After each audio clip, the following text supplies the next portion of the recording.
we're gonna meet my blue couch. Just kidding, you're gonna meet my family.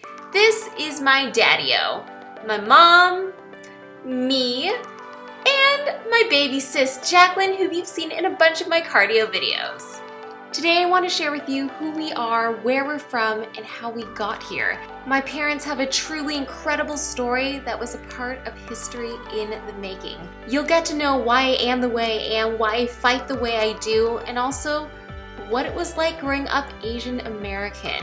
Don't take your family's history for granted. It defines who you are and what your values are. Now don't be shy, let's go meet everyone and join me in celebrating Immigrant Heritage Month. Hi, my name is Cassie and I was born in Woodland Hills, California at a Kaiser. Hi, I'm Jacqueline Ho and I was born at the exact same place as Cassie 4.5 years later. My name is Cassey Ho. I was born in a small city called An Giang, My name is Lưu Thị Kim Bạch. I was born in Thới An Đông, Trà Nóc, Vietnam. I named my first daughter because my husband, his name starts with a C. It's supposed to be Cassandra, but it's long, so I shortened it. It's Cassey. One day, when I looked in the magazine, I saw the picture of Jacqueline Kennedy, so I liked that name, so I named Jacqueline after Jacqueline Kennedy. The blue velvet cake with cream cheese frosting from milk. That cake is so weird. That cake is so good! It's weird. My favorite yellow food is Costco Polish sausages. Phở? Pizza. Yes. I don't like to work out. I think it's a good nutritional food to eat. I don't like to eat vegetable.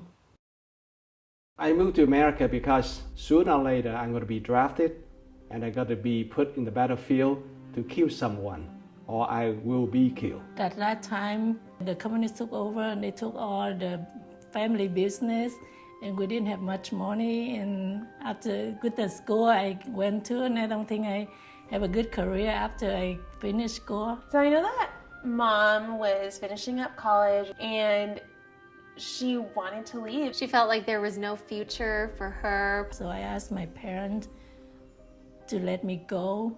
At first, they didn't want me to go. They said I'm a girl, I shouldn't leave. Only boy need to leave.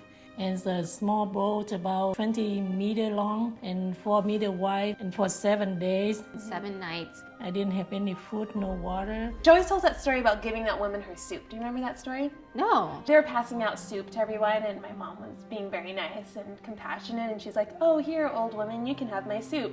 And then my mom never got one because she gave hers away. The Thai pirates came and they raided the boat. They took everyone's gold, everyone's jewelry, everything they had.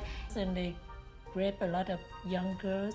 So she actually took like a piece of fabric and wrapped it around her head to make herself look really old. So they think that I'm a mother, an ugly mother, have baby, so they don't come close to me. Had she not gotten into survival mode, like I don't even know, like, where would we be? Would we even be here? I was safe, and I feel really lucky. My dad always tells us about, this luck that he had during the war. 5 rockets landed in my house.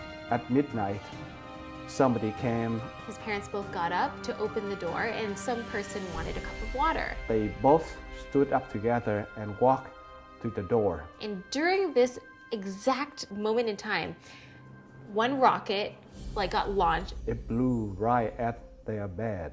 And literally because they did that, their lives were saved. It was crazy. So the life wasn't glamorous like I thought it was. Washing dishes and clean up the tables, to earn extra money to pay for my tuition. I have to go to school to learn English, and after that I have to work 2 jobs. I got paid about $1.80 an hour. $3 an hour. It's crazy hearing about what they had to go through to literally survive. Like, we're not even talking about making money or being successful or being an entrepreneur. We're talking about survival mode. And so I think a lot of our traits come from our parents taking that risk to come over here. And I think that kind of applies to us taking risks in our own dreams and ventures too. She's always super caring. Very caring. Super caring. Caring. She's really funny. And very generous. And selfless. She gave everything for me and my brother to have a better future? He's cool.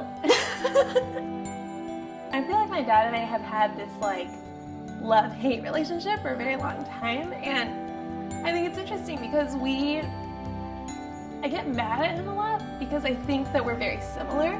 He likes to get the job done, and it's very similar to me. And when he says he's going to do something, he will figure out a million ways to figure out how to do it, and he doesn't give up. I thought Cassey was the smartest person and the most well-rounded individual. One of my drawbacks was that I always felt like I had to listen to my parents all the time and not be rebellious at all. I felt like I had to be like a perfect student with perfect grades. I thought she was fitted into the most challenging path that I know of, which was a medical career path. I was in all these AP classes, everyone's super competitive. Because that probably will secure her future financially and also status-wise. When I was growing up, the only thing I wanted to be was a fashion designer. My parents were both not fully supportive of me becoming a fashion designer, and it really broke me inside. I didn't know how I was going to make my family happy and how I could make myself happy, and college was a really hard time for me. And one of the only things that brought me, kept me afloat was Pilates. And I kept doing Pilates because I felt like there was freedom in it. I felt like I could at least not think about all the stress for like an hour. And I remember when I was telling my parents, I found Pilates and I really love it, and I was teaching,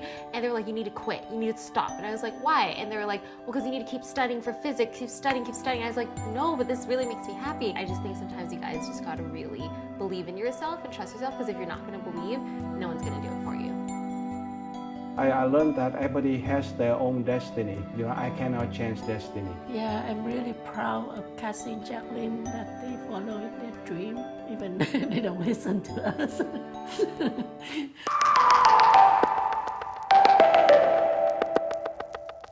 I think what everyone should take away from this is learn your family story, learn your own history. And it's so awesome to just sit them down and talk to them. They're like an open history book, except they're related to you. So guys, I hope you enjoyed listening to our family story. I would love to hear where you came from and what your story is too. So please write it in the comments below.